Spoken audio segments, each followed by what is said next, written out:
Tiger vs. Gaur. How gaur win tiger? The fight between the tiger and the gaur is not only a contest between two powerful animals, but also a testament to the delicate balance of the ecosystem. One side is the apex predator, the other side is a gentle herbivore. Each species has its own advantages and disadvantages, and the outcome of the fight, in the minds of many people, is that the tiger will win absolutely, but in reality this depends on many factors. Will the tiger's strength be enough to take down a full-grown gaur? Or can the gaur with its sharp horns and massive body spring a surprise? Tiger? The tiger has a typical felid morphology, with a muscular body, shortened legs, strong forelimbs with wide front paws, a large head and a tail that is about half the length of the rest of its body. The tiger has a head-tail length about 13 feet and height about 3 feet 7 inches. The Siberian and Bengal tigers are the largest. Male Bengal tigers weigh 440 to 570 pounds.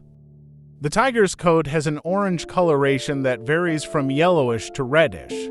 On the back of the ears, it has a prominent white spot which is surrounded by black.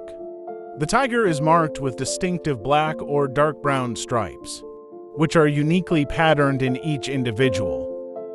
It has 5 digits, including a dew claw, on the front feet and 4 on the back, all of which have retractile claws that are compact and curved.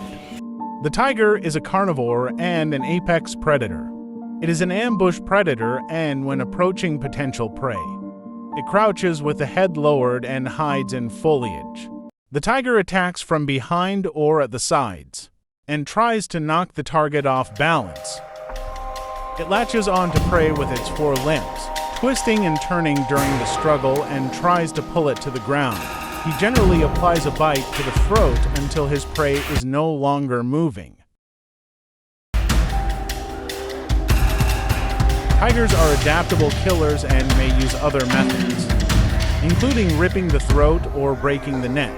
Large prey may be disabled by a bite to the back of the hock, severing the tendon. What a fearsome predator! Gaur.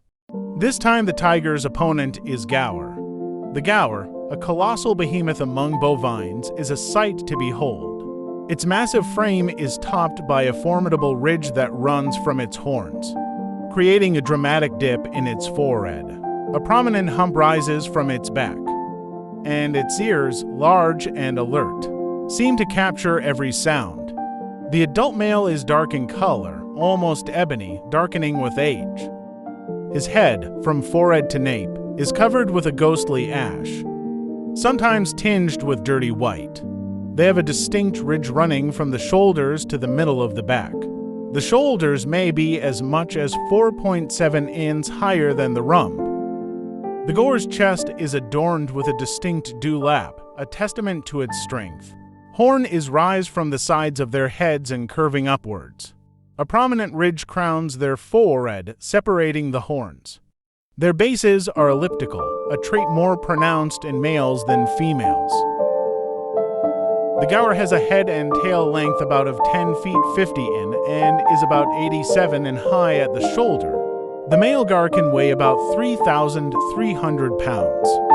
The gaur grazes and browses mostly the upper portions of plants, such as leaf blades, stems, seeds, and flowers of grass species. Gaur live in groups. They are active at dawn or dusk. During the hottest hours of the day, they rest in the shade of big trees. As apex predators, tigers rely on herbivores such as gaurs for sustenance. Both species exhibit sympatric distributions, and their behavioral patterns are interconnected, with tiger predation events often coinciding with periods of gaur activity. This study will compare the relative strengths of these two ecologically significant species. Compare. And now let's see what tigers have. Muscular strength and power. Tigers have incredibly strong muscles, particularly in their 4 limbs. He hunt deer, wild boar, and even buffalo. But I think gaur is bigger in size, so gaur is stronger than tiger. Second is bite force. Tigers possess a very strong bite, They have one of the highest bite forces among carnivorous mammals. A study published in the Journal of Zoology found that tigers can exert a bite force up to 1,050 psi. The third is claw and teeth size. Tigers possess large claws about 4 inches and teeth about 3.5 inches, which are essential for gripping and tearing flesh. Hunting alone is the tiger's weakness. Meanwhile, strength, horns, and herd mentality are the main advantages of gaur cattle. At Bandipur Tiger Reserve, tourists captured footage of a tiger versus a gaur. The tiger crouched low behind a bush, stealthily approaching its prey. As it got close, it leapt onto the gaur's head. The gaur quickly lowered its head and swung its horns towards the tiger. The tiger retreated slightly, using its left paw to claw at the gaur's head.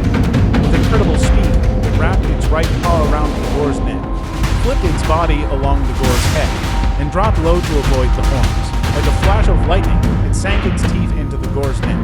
The gaur strained to lift its head, but was too late. The tiger had clamped its jaws onto the gaur's throat with a deep bite, using its strength and weight. The tiger held the gaur's throat in a deadly grip, and it was only a matter of time. In this battle, the gaur bull was not yet fully grown and seemed to be a bit small. Unable to resist for long, so defeat was inevitable.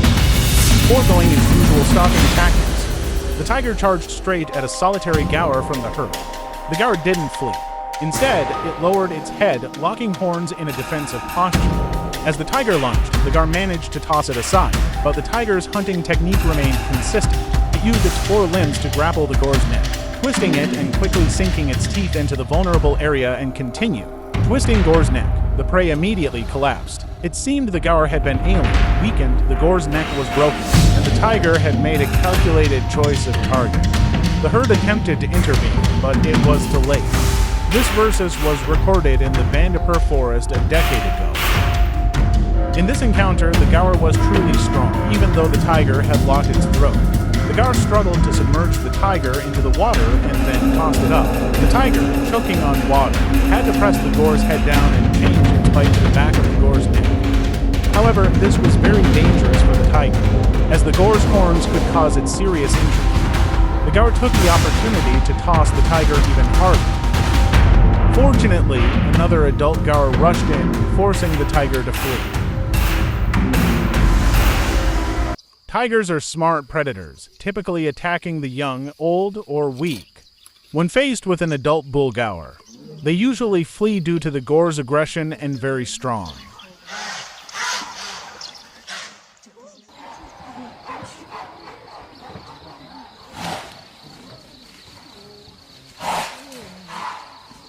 In Bengaluru, forest officials reported a 9-year-old tiger is found dead in Bandipur Tiger Reserve, likely from severe injuries sustained in a fight with an Indian gaur.